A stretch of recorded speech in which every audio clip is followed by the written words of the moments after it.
This episode was pre-recorded as part of a live continuing education webinar. On-demand CEUs are still available for this presentation through all CEUs. Register at allceus.com/counselor toolbox.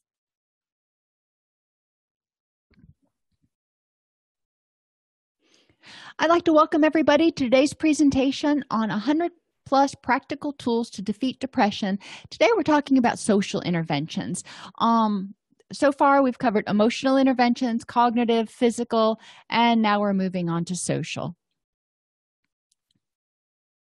We're going to identify the benefits of social support, the characteristics of healthy relationships, ways to improve relationships, including getting rid of baggage, knowing your temperament, practicing assertiveness, and nurturing positive relationships.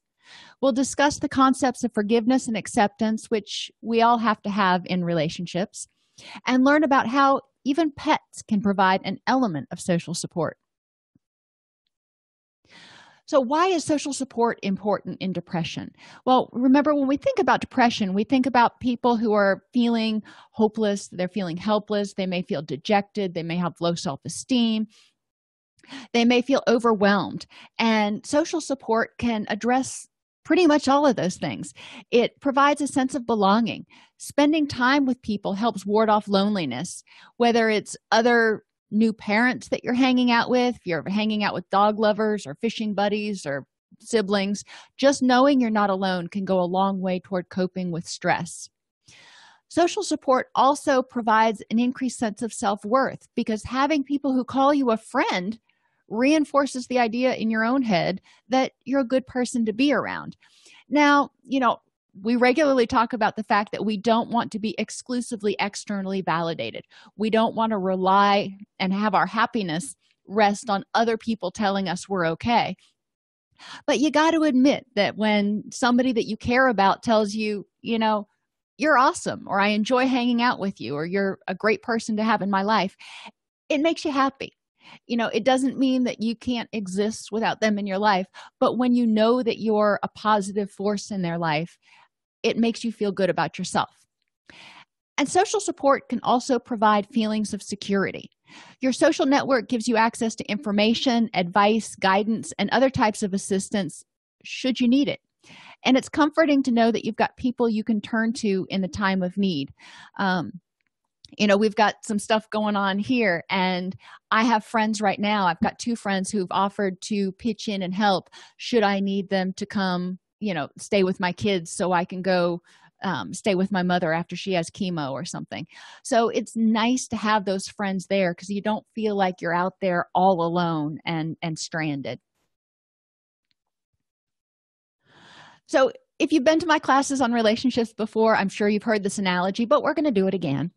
Healthy relationships are a lot like cookies, and I love cookies. But one of the things that we can do when we're teaching about relationships is use this analogy. And we start by teaching and discussing cookies and how many different variations there are for sugar cookies. There's a lot of things you can do with sugar cookies. Then you discuss all the different standalone foods that you can put in sugar cookies to make them even better. So, chocolate chips for one, and obviously these are mine, but chocolate chips, caramels, candy corn. Oh, I love candy corn. Dates and raisins. You can even add peanut butter or peanut butter chips, walnuts, and yes, it sounds kind of gross, but zucchini. If you've had zucchini bread, zucchini cookies are just kind of like zucchini bread on steroids. Carrots, same thing. If you've had carrot cake, it's very similar. It's just, a little bit of a different texture. You can put in Rice Krispies or oatmeal. All of these things are things that you can eat alone, or you can put them in the sugar cookie and make a super duper sugar cookie. So then you can talk about standalone foods you wouldn't add to a sugar cookie. And yes, there is a point to all this. And not everybody's going to agree. So, for example, I don't understand chocolate-covered fruit. Why would you ruin perfectly good fruit or perfectly good chocolate with fruit? And vice versa. I do like fruit. But I've just never liked chocolate-covered fruit. Some people love it. So, there's going to be some disagreement in there, and that's good. So examples of things you wouldn't put in a sugar cookie: Sardines. Yeah, no, I'm not thinking so. Hot pepper flakes. Black licorice. I don't like black licorice. I don't like fennel either. Some people would like to dice it up and put it in sugar cookies. More power to them. I just won't eat them. Oysters, lemon slices, kale, or popcorn. These are all things that are good standalones, but you probably wouldn't put them in sugar cookies. So then we start talking about how different people and different things go together. Not everybody likes sugar cookies with zucchini in them, and that's fine. That's more power to them. Not everybody is going to like your best friend, and you're not going to like everybody else's friends. We all have different characteristics, and some blend and mesh really well, and some not so much. So when we're talking about the standalone foods, I have next to them salty, spicy, funky, I didn't know what to call licorice, slimy, sour, bitter, and popcorn just dissolves.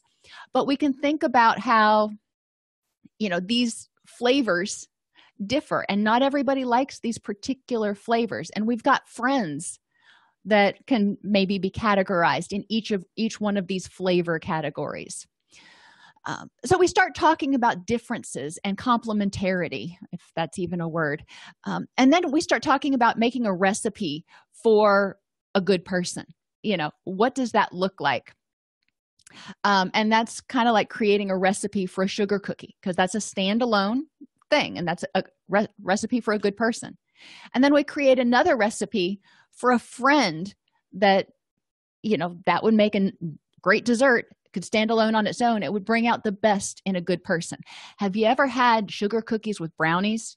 Put them together in layers. Oh, that's good. I like to bake, if you hadn't picked up on that.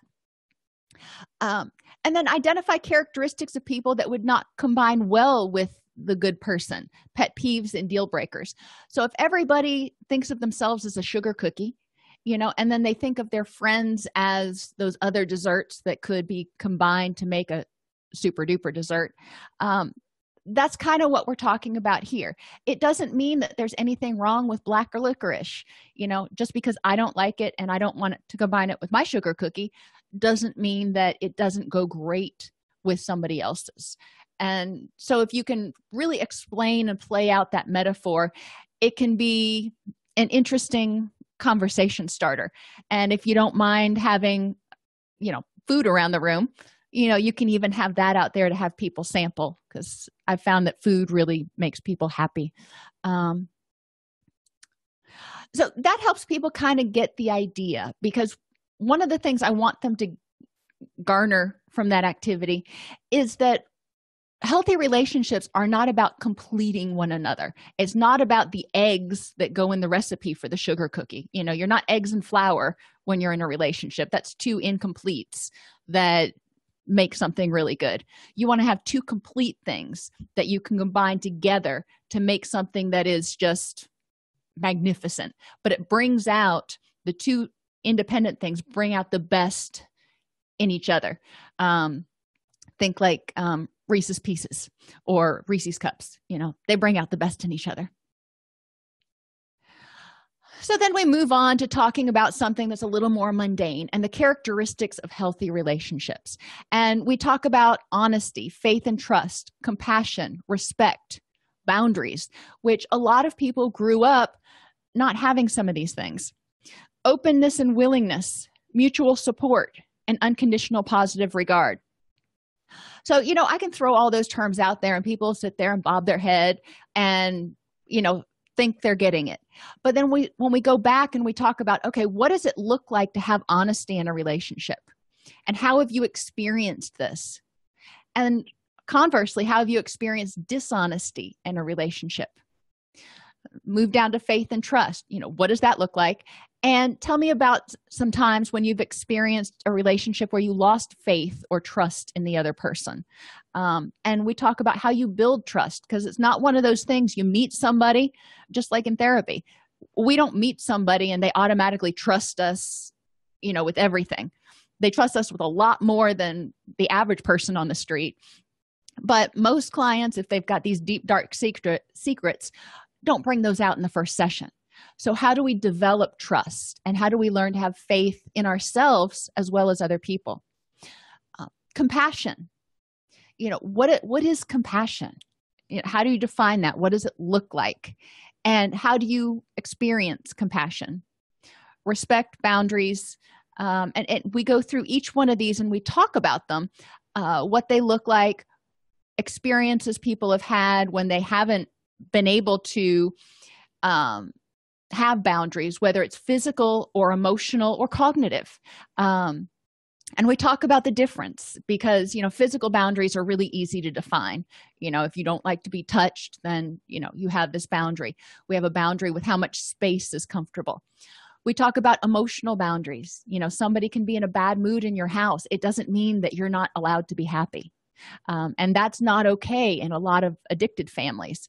Don't talk, don't trust, don't feel are the three mantras of the addicted family. So it's important for clients to understand, you don't want to get in their face and rub it. I'm in a good mood and you're not. Of course, that's rude. But just because your roommate or your spouse has had a bad day and they're in a god-awful mood doesn't mean it has to bring you down. You can have empathy, but it doesn't mean it has to bring you down and keep you there. And then cognitive boundaries are similar.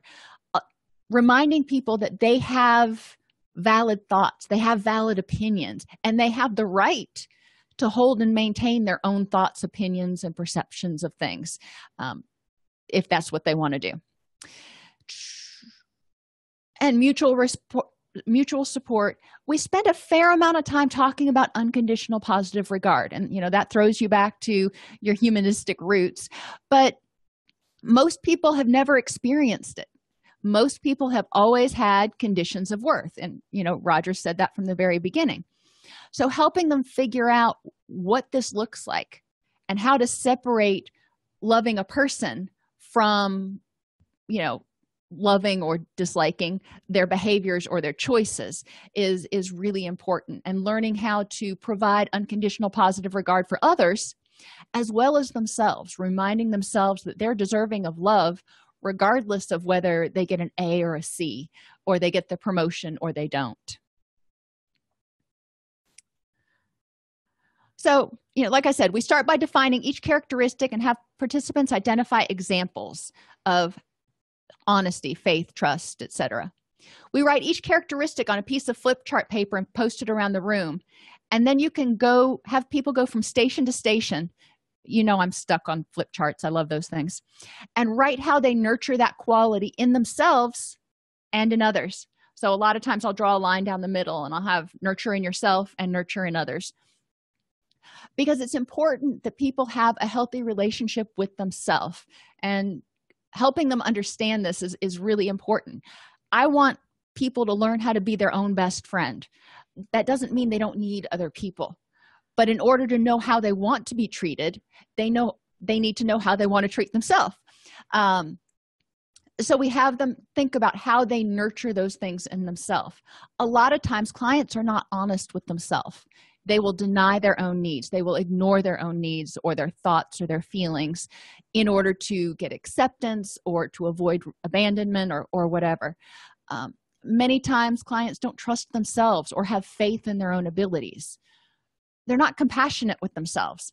A lot of times clients are like their hardest critics. So I encourage them to figure out, how do you nurture that? If you are willing, if your child experienced the same experience, would you condemn them for it? Or would you, hug them and try to help them pick themselves up and figure out what to do next? That's compassion. So why then are you holding yourself to this higher standard, much higher standard, that, and beating yourself up for it instead of being compassionate with yourself?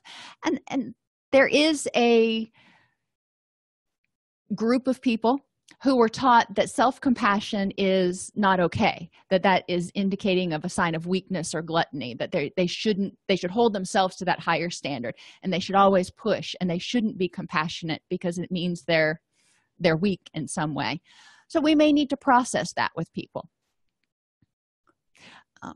but encourage them to go around. And then you've got a list of ways that people can nurture qualities of healthy relationships in themselves and others.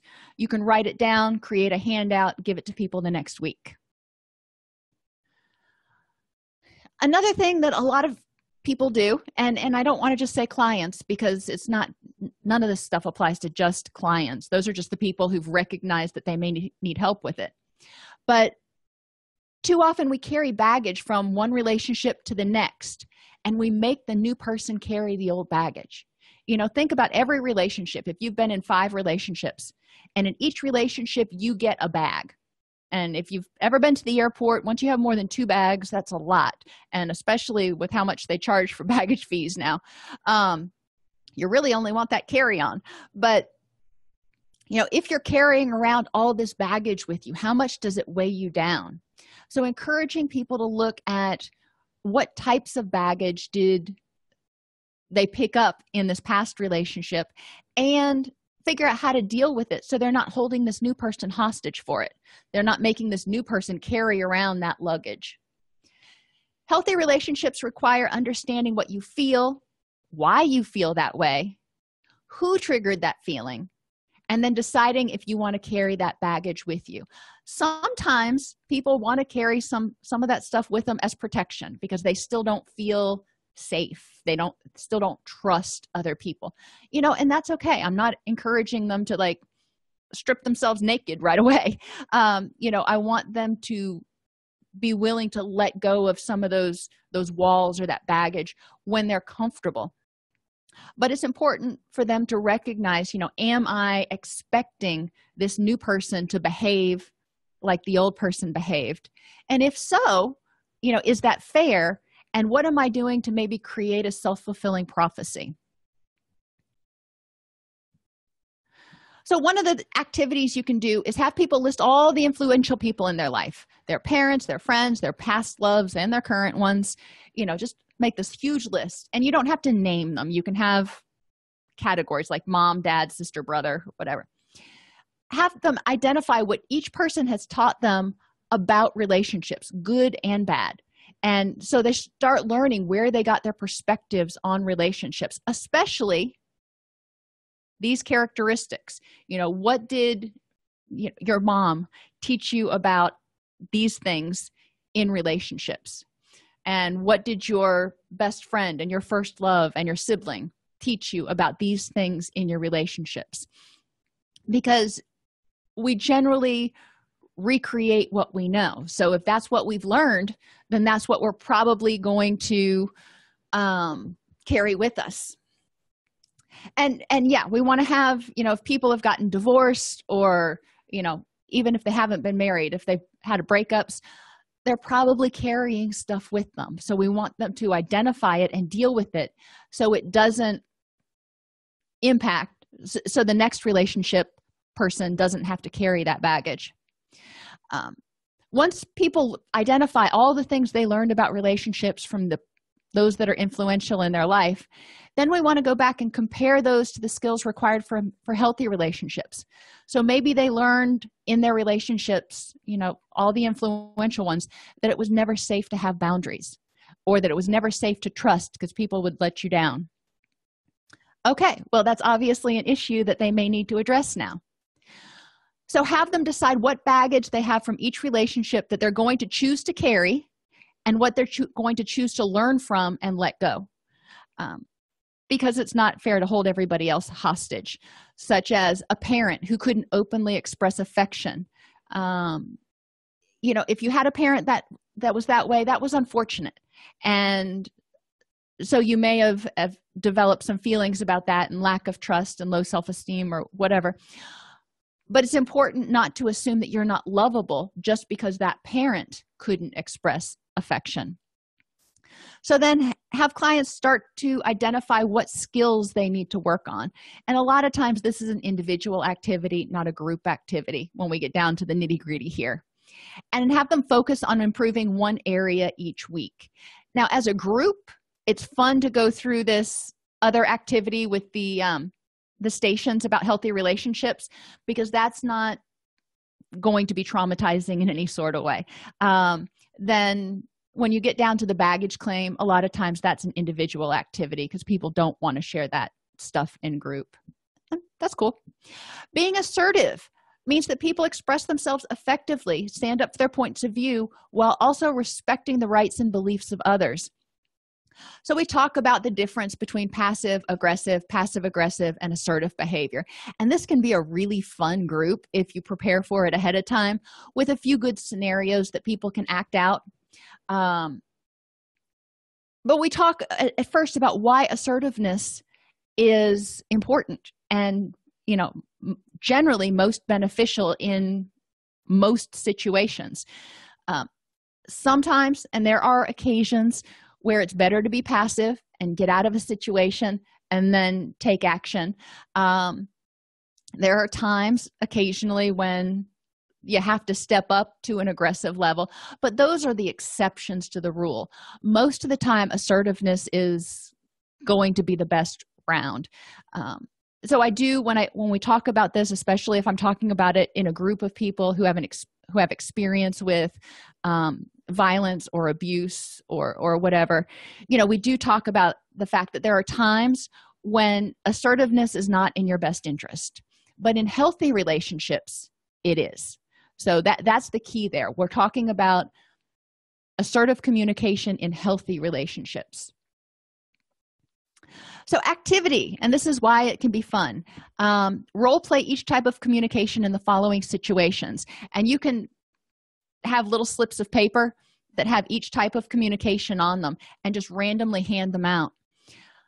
So disagreement with a roommate, and you have somebody, and I have assertive go last. I usually have aggressive or passive go first, and somebody plays the roommate and somebody plays the other role. And then we do the other one, then we do passive aggressive, and then we talk about, okay, you see how these didn't seem to go so well, and we talk about why the aggression, the ramifications of being aggressive or being passive in the short and long term. And then we role play the assertive one and see how people feel afterwards, if they feel like it was a more mutually beneficial outcome. A disagreement with someone on social media, it happens a lot. So, and I do bring these up a lot in group because I see a lot of people getting stressed out on Facebook and YouTube and other things. People can be horribly mean to one another in social media. So it's important for people to learn the skills to deal with it when they experience it. Being on the phone with the cable company, I think most of us can relate. And by the time they get to you, you just, but being aggressive with that person is probably not going to do any good. And most of the time, they have no control over your situation. So being ugly to them is pointless. Talking to the doctor. Sometimes when people talk to a doctor, they can be generally tend to be more passive than aggressive when they're talking to a doctor about what they need. And it's important for people to be able to say, you know what, no, doc, that's not how it is. I need you to listen. And interacting with a particularly difficult family member. I think most people have experienced each one of these situations at some point or another, which is why I choose them. And we go through the different scenarios. If they've experienced it before, it's easier for them to act it out. And both being the antagonist as well as being the one acting out the communication style.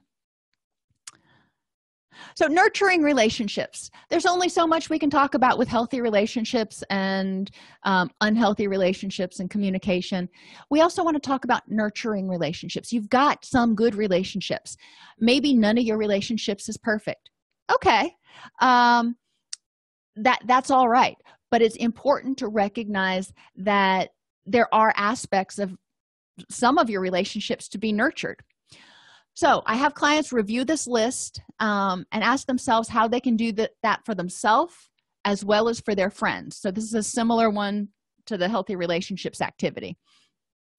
Kind, constant, and honest communication. Now,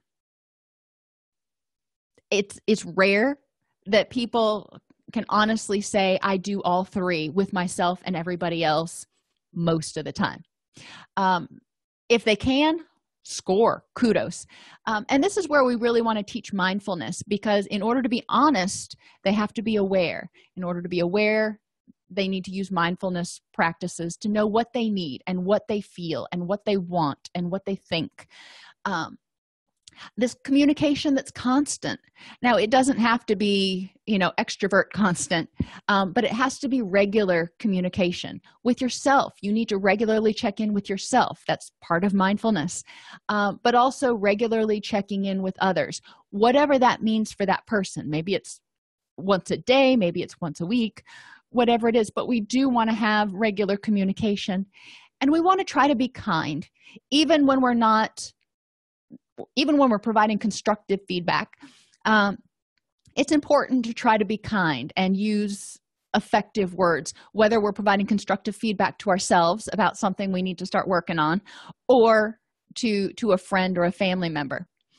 The willingness to work through difficulties and disagreements. And again, how do you do this for yourself when you're having difficulties, when you're feeling stuck? Do you have a willingness to figure out how to solve it, or do you just throw your hands up and go, I feel hopeless and helpless? And remember, if somebody's already depressed, they're going to tend to feel more helpless and have that sense of learned helplessness and just kind of lay down and go, whatever, I can't even deal. So we want to encourage people to have a willingness to work through difficulties and disagreements, which may mean asking for help. Sometimes you don't know how to solve it. So you need to be willing to reach out and go, I need some advice. A sense of humor, some fun, and a bit of distraction from the rigors of daily life. We all need to laugh. We all need to have fun. So encourage clients to share how they bring happiness into their life each day, how they have a sense of humor, whether it's laughing at themselves or, laughing at their dog. Our cats are usually much more amusing than our dogs, but either way, we find ways to laugh every day. So we want to share that with one another and encourage humor and some lightheartedness, even if it's especially when people are having a bad day. It's important for them to take a laughter break. Sharing life lessons with your friends. So in group, people can share about, what types of things have your friends taught you? And what types of things have you taught your friends? What kind of life lessons have you passed on? To help people recognize that they do have an impact in other people's life, and other people do have an impact in theirs. So it's not just, if I disappeared tomorrow, it wouldn't affect anything, or if I was never born, it wouldn't affect anything. What types of life lessons and impacts have you had on other people? We talk about emotional support, validation, and compliments, self and others. Sharing goals and dreams. And this is something you can do in group. It's a great thing to do as an art therapy project, encouraging people to explore what their goals and dreams are. They can make a big tree, and each person gets a branch on the tree to be one of their goals. Or they can make individual projects. There's a lot of different ways to do a goals and dreams tree. But the cool thing, if you do a group tree or a family tree, is that each part of the tree is branching from that same trunk, which is feeding from the same foundation. So you can talk about how it's important to have, good soil and all that kind of stuff. Compassion, acceptance, and forgiveness, and being able to admit mistakes and talk about them. And one of the things I often have clients do, if they're willing, is to share a mistake that they've made and why they regret it and what they did to fix it, make amends for it, whatever. Temperament is another thing we need to consider in social relationships. By creating environments that are most in line with our preferences, we can reduce stress. So, I'm getting ahead of myself. By understanding other people's preferences, you can improve how you interact and communicate with them. My daughter is a strong introvert. I tend to be an extrovert. My son tends to be more of an extrovert. So I communicate with them a little bit differently. And both of them have very different preferences about their environment and their activities and their hobbies. So in group, you can administer the temperament checklist, which I have in the book, or the Keirsey temperament sorter, which is online. Clients can usually take that at home and then come back and talk about what their dimensions were. Extroverts tend to like being around other people, and they have a lot of friends, and they tend to think better while they're talking. And, they think while they're talking, they gain energy from other people. Introverts tend to want to think things over and then tell you about it. They don't talk and think at the same time. They need downtime each day, and being around a crowd of people can be draining because it takes them a lot of energy to focus on things outside of themselves. It doesn't mean they're antisocial. It just means that they prefer a different style. Extroverts don't mind interruptions or last-minute changes. They do well as teachers and things. Introverts do mind those things, and they do better in like lab work or computer work of some sort, that they're not getting interrupted and having to change directions every 2 minutes. Sensing and intuitive. Sensors are detail-oriented, and intuitors are broad strokes. We get frustrated by getting stuck down in the weeds with all the details. We like to think we're the ones who come up with the grant ideas, and then there's other people who do the budgets and all the other, stuff to make it happen. Thinkers and feelers talks about how people make decisions and make judgments about things. Thinkers tend to use, and this is wildly overgeneralized just because we don't have time to go into everything right now, but thinkers tend to use right and wrong, black and white, laws, rules, those sorts of things. Feelers, we tend to make decisions based on what's going to make everybody else happy and what seems to be the most ethical and compassionate thing to do versus necessarily what's by the book. So if you're trying to persuade somebody who's a thinker, you're going to use more fact-based stuff. If you're trying to persuade somebody who's a feeler, you're going to use more compassion-based stuff. So in a work environment, for example, somebody could be really stressed out if they're a by-the-book sort of thing, and the organization is more of a, well, let's do what makes everybody happy. And judging and perceiving. Judgers tend to be, refers more to time management. Judgers tend to be more structured and time and deadline oriented. Perceivers are much more spontaneous. I'm a judger. I'm like off the chart judger. I love structure. I thrive on it. But other people in my household are more perceivers, and they think that I can be kind of boring because Sundays is laundry day, and that's when we do laundry. So knowing what your preferences are. If I'm in an environment where I can't plan or predict, it drives me a little bit batty. And I have to recognize that and know that if I'm going into one of those situations ahead of time, I need to kind of have a plan. Because I'm a judger, I need to have a plan for how to handle the ambiguity. And perceivers going into overly structured situations need to have a plan for handling the monotony, so to speak. And I have lots of videos on temperament on our YouTube channel, allceus.com/YouTube. But that kind of hits the highlights. So you can understand how two people with different temperaments may struggle in what they prefer to do. My daughter, it's great having one or two people over for a couple of hours. My son, he could have 5 people over for the entire weekend and still be going strong. So it's just a difference in what your preferences are. But when people are stressed out, if they're in environments that don't fit their temperament, then it's going to tend to make them feel, again, more helpless and hopeless. So when you're working with clients, after they've identified what their temperaments are, address one dimension at a time. So for example, have extroverts on one side of the room and introverts on the other. And there's in the book, and I'll actually put it in your classroom too, I have a little check sheet. It's kind of a quick go-by guide that hits some of the highlights of these different temperament dimensions. And we talk about how it's a continuum. And we discuss what each temperament prefers using that checklist, and discuss ways people with opposing preferences can effectively be in relationships and how that preference impacts people's work, recreation, and relationships. So for example, extroverts like meeting new people and have a lot of close friends. I mean, they walk into Walmart or church and they know everybody.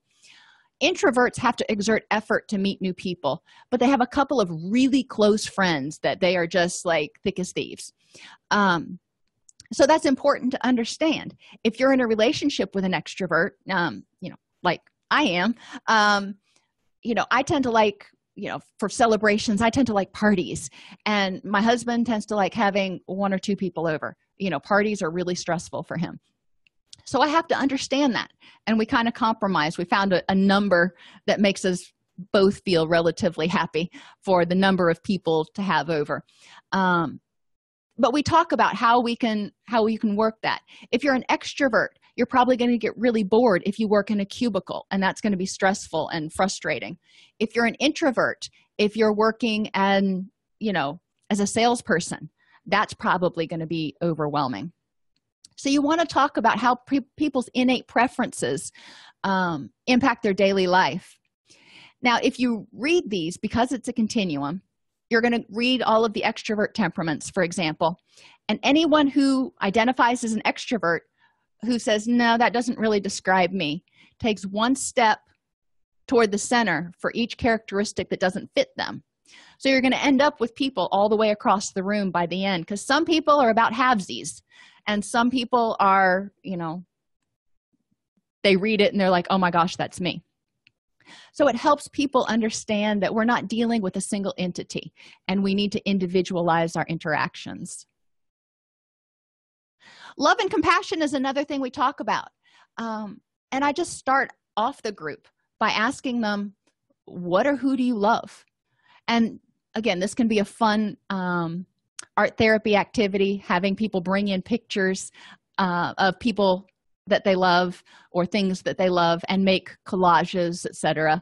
But then we talk about, how do you know you love that person? How do you know what love is? And are there different types of love? I love my dog. I love my kids. I love my spouse. I love my best friend. But are those all the same kind of love? And if not, and generally we come to the conclusion that no, there are different types. What does each type look like? And there's passionate love, and there's friendship love, and all those other things. And then we talk about, how can you tell the difference between love, lust, and like? Because a lot of people, when we get into relationships initially, we may confuse what those things are. And a lot of people getting out of recovery or getting out of treatment often confuse their feelings, because especially in addictions treatment, they haven't felt much for so long. Now they're just flooded with all these feelings, and they've got highs and lows all over the place, and they get confused about what's love versus what's hormones and all that kind of stuff. And it's easy to do. It doesn't matter if you're 14 or 44. Have you ever thought that you loved somebody just because you were afraid of being alone? And generally people aren't going to like raise their hand up and be like, oh yeah, that's me. But you'll see people start to nod and be like, yeah, I convinced myself that I loved that person just because I didn't know what else was out there. And how does love sometimes keep you in unhealthy relationships? So these aren't, ruckus experiential activities, but they are decent discussion questions that we can have to help people recognize their patterns in relationships, and their pattern and how those relationships impact them and their relationship with themselves. An individual activity people can do is to write a story about loving something. So they talk about it, basically something like a Hallmark novel, or whoever writes those, the trashy novels. Write about being windswept and in love and what that looks like, so they can start putting words to what love, they hope love looks like. And that's the idealized version, of course. But then we also talk about, how do current relationships feel? And again, how do you know that you love those people? And have them make a list or collage of all the things they love. If they don't want to do that, maybe they're not artsy, they don't like doing that thing, you can have them get a shoebox or something and decorate it, and then put pictures or items that remind them of things that they love in there. So then when they're having a bad day, they can go into the box and review all those things and smile. Compassion is defined as caring and concern for the suffering or misfortunes of others, or even ourselves. Americans often respond with a self-centered response. Instead of seeing a cashier as someone who's doing her best and just having a bad day, we may see her as someone who's slow and holding us up. And you see this in people's faces when they're, 4 deep in line. Trying to have compassion for the person who's been scanning stuff all day long and, having difficulties for whatever reason is important. I've been a cashier. Most of the time it's a great job, but sometimes it can be challenging. So in order to encourage people to develop compassion for themselves and others, for the next week, when they start getting irritated at someone or feel guilty for not doing something, encourage them to try to be compassionate. Because remember, guilt is lack of compassion towards self. And have them ask themselves, am I, or is that person, doing the best that he or she can? If so, is it reasonable to expect anything else? If you're doing your best, is it reasonable to expect people to do better than that? No, because then your best wouldn't be your best. So, and then follow that up with, is there something I can do to help to make it better? So if you're having a bad day, maybe you're just really struggling getting your work done that day and you're beating yourself up. You're like, I really need to get this project done. I put it off, and you're beating yourself up for it. How can you have compassion for yourself? Reminding yourself that, you didn't sleep well last night. You're not feeling great. You're doing the best that you can. All right. So you are. There's nothing more you can do than your best. Is there something you can do to make the situation better? Maybe take a break. Sometimes just taking a 15-minute break, you can get back and get focused. Sometimes you just need to switch gears and then come back to it tomorrow. So doing some problem solving to figure out how to improve the situation instead of beating yourself up, which is going to do no good except for use a lot of energy. And ask yourself, what are possible explanations for why this might be happening? If you are desperately trying to get a project done and you've read the same paragraph 3 times and you still don't know what you read, what's going on? Is your blood sugar low? Do you need to take a break? Did you forget your glasses at home? Did you not sleep well? What's going on? You may not be able to fix it right then, but instead of saying, I'm stupid or I'm worthless or I'm helpless in some way, you can identify a tangible factor that is contributing to this problem and then figure out how to address it. Forgiveness and acceptance is another thing. And the minute I say this to people, sometimes you start seeing them bristle. When I start even mention the word forgiveness, they're like, oh, not going to forgive. If I forgive, it means I'm going to forget, and I'm not willing to forget. And I'm like, okay, putting the cart before the horse here. Let's just talk about forgiveness first. Forgiveness is a power play that allows us to accept something or someone did, allows us to accept something someone did and stop stewing on it. If my best friend lied to me, that hurts. It stings, because it's characteristics of healthy relationships. Honesty was number one. If somebody lies to you, that's going to sting. But does stewing on it do any good? It's kind of, when you're stewing on something, it's kind of like having something sitting on a burner all day long. It just uses up energy and evaporates a lot of the water out of it. It's not doing any good. And in any relationship, there's going to be times that you need to forgive yourself, the other person, or both for something that happened. And, how is forgiveness a power play? Forgiveness is a power play because it's the person, the client, yourself, whomever, choosing to say, you know what, I am not going to invest any more energy in this. It was unfortunate. It happened. I can't change it. I can learn from it, but I can't change it because I can't change the past. And I'm going to quit investing energy in staying angry about it. Because anger tells us that there might be a threat that you need to address, not that we need to hold on and nurture this anger for 20 years. And, some of us do have a hard time letting stuff go. But so we do want to look at, what is the function? What is the effectiveness of holding on to something and nurturing anger and resentment for 10 years or even 10 days? Experience the anger, learn from it, and then figure out what to do with it to improve the next moment, so you're not using the energy from your gas tank to fuel something that you can't change. So one activity we do is the impact of resentments. I have clients brainstorm the impact of resentments on their health, their relationships, others, their mood, their faith in self and others. So guess what?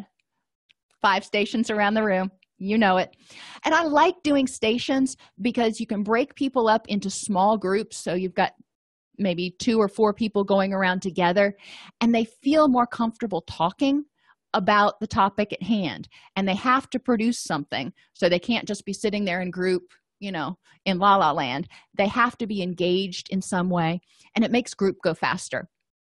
And you end up having something tangible that you can pull together and provide as a handout the next group. So that's why I do a lot with flip charts. So I do have them go around and brainstorm the impact, and then we talk about that. And we discuss when you refuse to forgive yourself, you damage your self-esteem, waste a lot of energy, and can feel hopeless and unlovable, which can lead to depression. So we talk about these guilts that people have. And, we talk about why they refuse to forgive themselves. Maybe they don't feel like they deserve to be forgiven. Maybe, there are a lot of reasons. So we talk about those and talk about how that basically traps their energy and ways they could make amends, learn from it, forgive themselves, accept, if they're not willing to use the word forgiveness, accept that it happened, and figure out how to improve the next moment instead of staying stuck back here. I don't want people, if they're continually looking over their shoulder at the past, they're going to get a kink in their neck, and it's uncomfortable. So use that energy to look forward.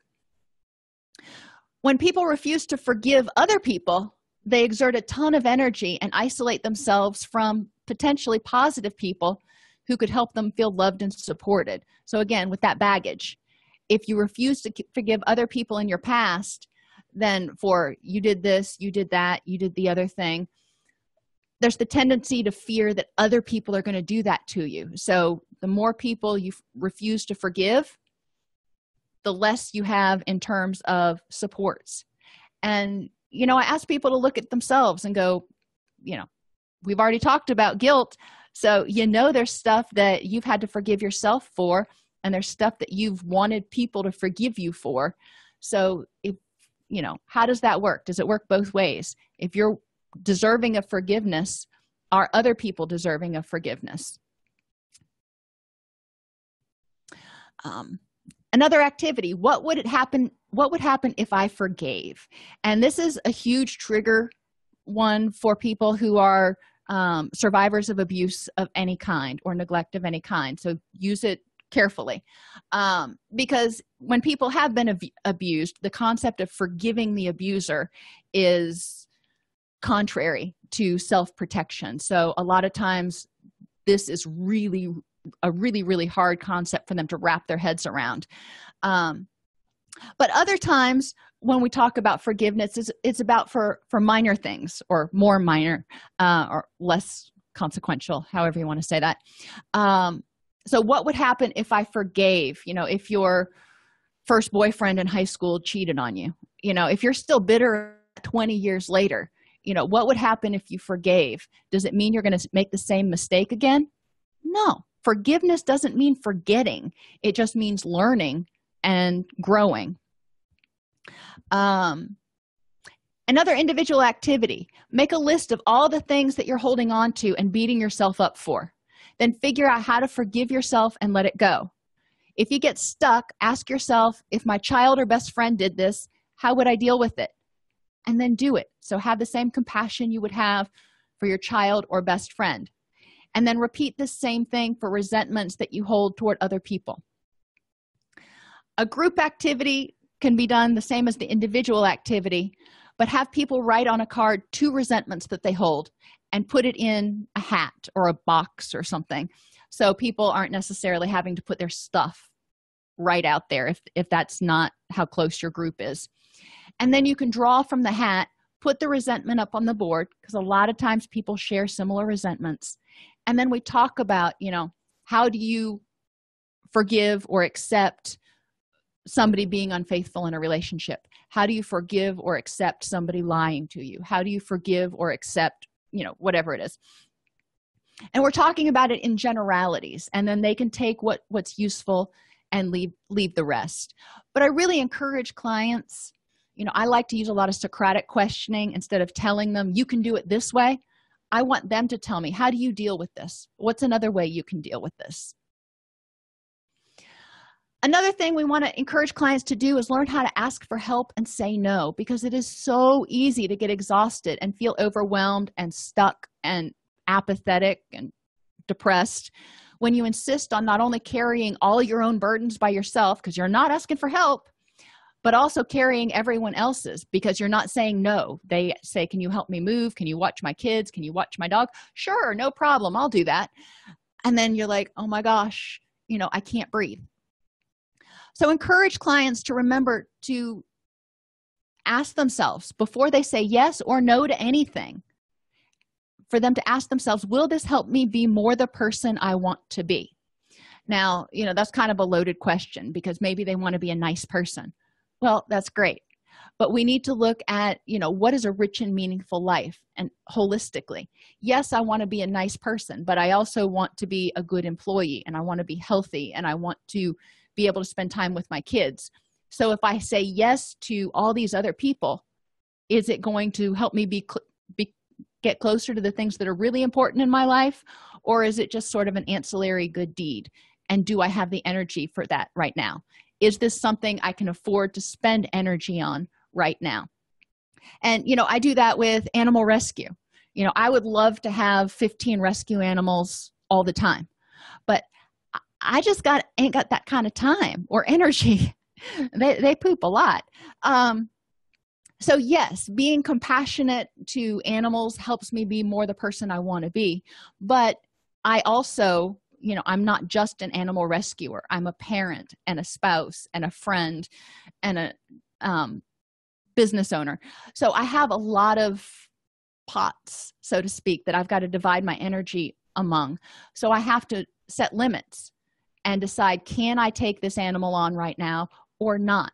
Is it fair to me, my family, my business, and the animal? Because they need love and attention. I can't just put them in a room. I don't put my fosters in cages. So can I give them the attention they need? Sometimes when people get depressed, they get stuck in the no trap. When you don't want to do anything, part of being mindful is to have them ask themselves, is there any reason I can't do this right now? If they have time and can muster the energy, at least consider trying it. Sometimes when I get in a funk, my husband will be like, okay, let's go out and take a walk around the barn. And I'm like, no, I want to sit on the couch. He's like, come on. You always feel better when you get out and take a walk. All right. So, I put my shoes on and trudge out there begrudgingly. But by the time I come back, I feel a lot better because I've gotten my blood moving. But we need to get out of the no trap. If you're working with a client who is in the no trap, intentionally ask them questions that they will say yes to break that automatic no habit, and see if you can get them to change up their answers sometimes. It doesn't mean they're going to agree to everything you want them to do, but encouraging people to get out of the no trap. Questions to ask the group or the individual. Why do you resist asking for help or saying no to other people's requests? A lot of us, that's what we were taught. We were taught when people ask you to do something, you say yes, and you don't ask for help because that's an imposition on other people. So we have to really challenge what we learned over the years to figure out, what is normal and okay and helpful and necessary. And then I have them identify 3 times in the past month when it would have helped if they had asked for help. And who could they have asked? It doesn't matter if it's mowing the lawn or and I'm bad about that at the house. I will do things that my kids could do, and it would be helpful if they did, but I don't want to, I don't want to bother them. And then I think, well, they're my children. They can help. But it's important to think back about, who can you ask for help to lighten your load, that delegate part of time management. So encourage people to develop a schedule for the next 2 weeks and identify where other people can help them, and then learn how to ask. And in DBT, there are a lot of activities, dialectical behavior therapy. There are a lot of activities that teach people how to say no and how to ask for help in a way that creates a win-win situation and helps relieve some of their stress, isolation, and potentially stuckness. Larry suggests a book called Forgive for Good by Luskin as an excellent resource on forgiveness. So I want to throw that in there. And finally, appreciating individual differences. We talked about what we learned from these people in relationships, but we can also go back through it and just learn from people. We can even learning something we don't like can help us focus on creating meaningful relationships. And we need to remember to synergize. If you work with somebody who is detail oriented and rigid and just seems to constantly be can't take a break and can't take a breath, well, instead of seeing that as a negative, see that as the person you're going to put in charge of project management for the next project, to help keep everybody else a little bit more on task. So you synergize. You use people's strengths and their inherent qualities for the benefit of the group or the greater good. Look at what your mother taught you and what your mother's like, for example. What did you learn from her that you can use? And, when working with her or doing things with her, how can you synergize? Some people have certain strengths and other people have other strengths. My mother-in-law, for example, she's like a female version of Bob Vila. So if I need something done around the house, because I suck at woodwork and pretty much anything construction oriented except for demolition. So if I need anything done, I can always call her and go, how do I do this? She lives 5 states away, so she can't just run over and do it. But I can synergize. We are not the same, but that's great because she brings strengths that I don't have. And it's important for people to look at each other and in terms of what strengths and resources do you bring into my life, and what strengths and resources do I bring into your life, and how can we counterbalance one another. And pets. I couldn't get through the social interventions without pets. They found, and research has found, that petting or holding an animal can help release oxytocin, which is our bonding chemical, lower blood pressure, and reduce heart rate. Well, when it lowers blood pressure and reduces heart rate, it's calming the stress response, which is increasing the secretion of GABA, your calming hormone. So petting an animal can be awesome as long as it's an animal that's not trying to desperately get away from you. If you've ever watched Tiny Toons, Elmira is who I'm talking about. But, most animals, love to be pet. Animals can provide unconditional positive regard. They don't care if you're having a bad hair day or you smell or, I'll be out working in the garden all day long and I will be covered from head to toe in dirt and I'm sure I'm pretty ripe. And my dog just wants to sit on my lap and lick my face, which is gross. He's just like, I love you, Mom. I don't care. And we're good. He doesn't care. He just likes me for being there and feeding him. Animals can help distract you. Just look at the YouTube stats. How many people watch silly cat videos? They can change your behavior. Like after a bad day, you may be grumbly and come home. But as soon as you see Fido, you get into pet mode. And it's like, okay, we need to take you on a walk and get you some food. And suddenly you've forgotten about what was stressing you out when you walked through the door, at least for a little bit. They can get you out of your own head. If you're playing with your dog, you're probably not thinking about what somebody did at work to tick you off. They can make you laugh, and they can even help reset your circadian rhythms by getting you on a schedule, especially if they're puppies and they need to go out a lot. So one thing people can do if they don't want to take on the responsibility of owning a pet is to consider fostering. foster agencies often pay for all the vet bills and the food. You just have to provide the animal love and bring it to adoption events. And it's easier to let go than you would think, because you remind yourself that if I adopt this animal, then I won't have a space in my house for another animal, and I can't save any more lives. So I'm going to let this one go on to a happy home, and I'm going to give another animal a chance. So that's how we do it in our house. If your agency is willing, there are a lot of programs that are run through mental health clinics as well as jails that help people learn a lot of skills such as tolerance and acceptance and consistency and discipline, with a foster and animal training program. So you can look into those. It's a great program to get started. Gives you a lot of good media attention. So we talked about identifying the benefits of social support as being belonging, increasing self-worth, and providing security. We explored the characteristics of healthy relationships, including honesty, compassion, mutual support, and willingness to explore and work through things. We identified ways to improve relationships, such as getting rid of unnecessary baggage, understanding one another's temperaments, becoming assertive in communications, and nurturing those good relationships. We discussed the concepts of forgiveness and acceptance, and ended up talking about how pets can also provide an element of social support.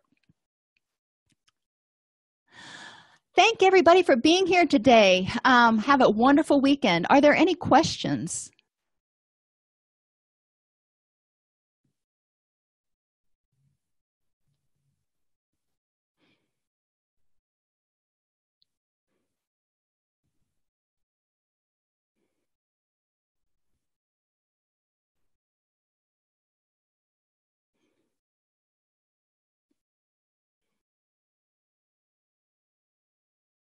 So next week, we're going to move on to spiritual interventions and environmental interventions. So just, switching up, because not every client is ready to start at the same place. So I'm trying to give you as many different tools as I can to try to suggest, and group activities if you work in a group situation. Please feel free to suggest any that you use or you have. I would love to, learn from you guys as well. And I will see you on Tuesday. If you enjoy this podcast, please like and subscribe either in your podcast player or on YouTube.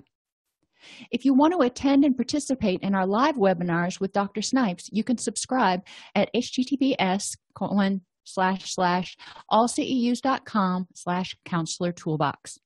This episode has been brought to you in part by allceus.com, providing 24/7 multimedia continuing education and pre-certification training to counselors, therapists, and nurses since 2006.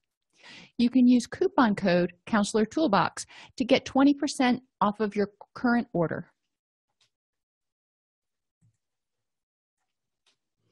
If you're a podcast listener, especially on an Apple device, it would be extremely helpful if you would review Counselor Toolbox. To do this on your Apple device, go to the podcast app, search for Counselor Toolbox, select the icon for the podcast, tap the Reviews tab in the middle. You should then see an option to click Write a Review. We love to see 5-star reviews, so if there's anything we can do to make this podcast even better for you, please email us at support@allceus.com.